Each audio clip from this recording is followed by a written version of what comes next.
Welcome back. This is the South African Morning. Now, South Africa needs a grand coalition.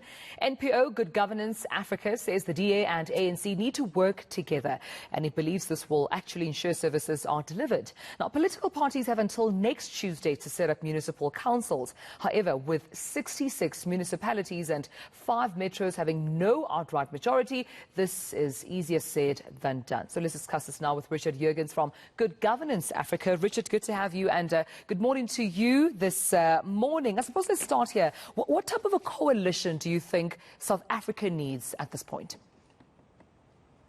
Good morning, Tumelo. We're arguing that the logic of the results of the local elections indicates that a super coalition, as we call it, of the ANC and the DA would be the most appropriate thing, other things being equal. Of course, what we're seeing now is that both parties are digging their heels in and saying that they absolutely won't work with the other.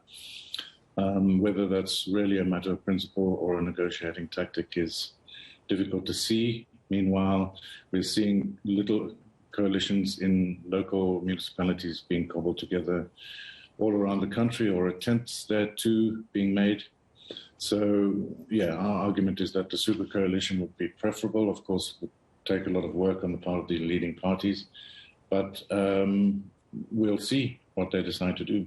Yeah, but I mean, we probably, 17 days in, we know they have until the 23rd of November to have made a decision. Are we anywhere close to seeing that final decision being made? Wherever those coalition talks are at right now, do you think are at stages where, they could confidently come in front of South Africans and say, this is our decision as political parties? No, I think the indications are that talks are dragging on, both with respect to the coalitions and local municipalities. As you say, they have a deadline, and it's not clear that they'll meet it. But with that being said, I mean, there are also concerns, I'm sorry, Richard, if I could just jump in there. There are concerns as well that these negotiations and talks currently going on between political parties might only serve the interests of the political parties and not of South Africans.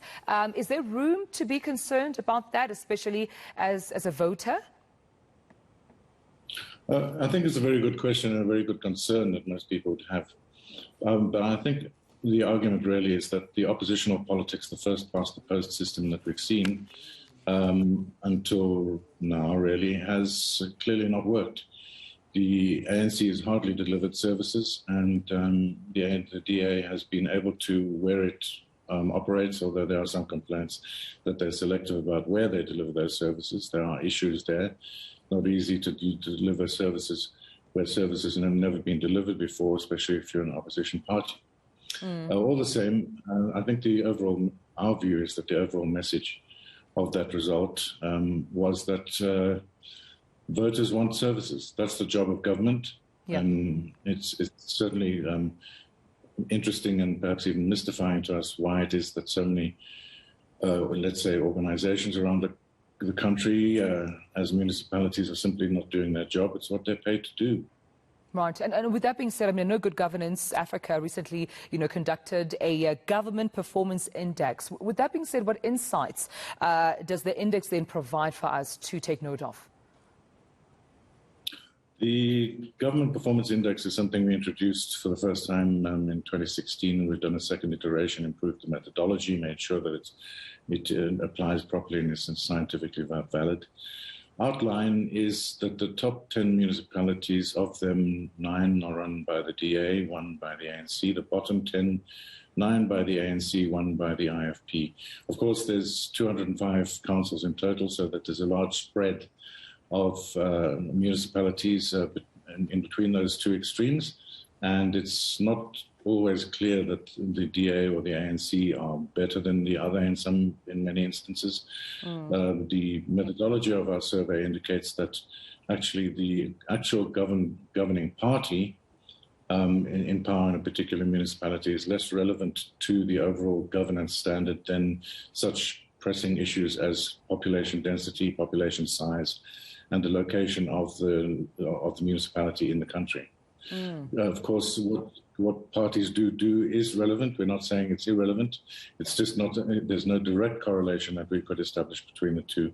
And that indicates really that, that there's an overall lower standard of governance than there should be, and that's obviously what needs to be improved.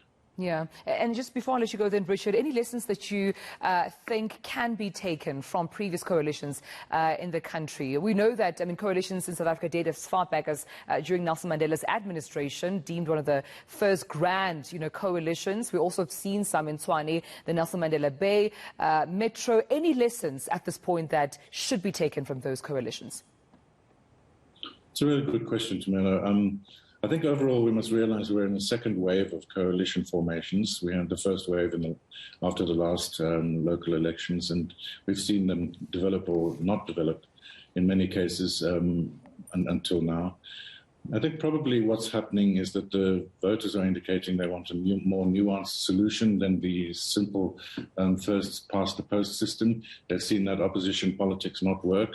So one indication is probably that they want the parties to work together to do, again, the job of government, which is to deliver services. I think that's the main point. The other point is that now that we're in the second wave of coalition formations, I think we're probably also in another part of the learning curve. It might well be that coalitions become a standard part of our politics, and then all of that is due to the decisions of the voters, often to go for smaller or local or regional or even hyper-local parties, because national politics, it's clear from the result, they don't trust. Well, Richard, that's a point to definitely take note of, and I appreciate you talking to us this morning. Richard Jurgens from Good Governance Africa, talking grand coalitions in South Africa.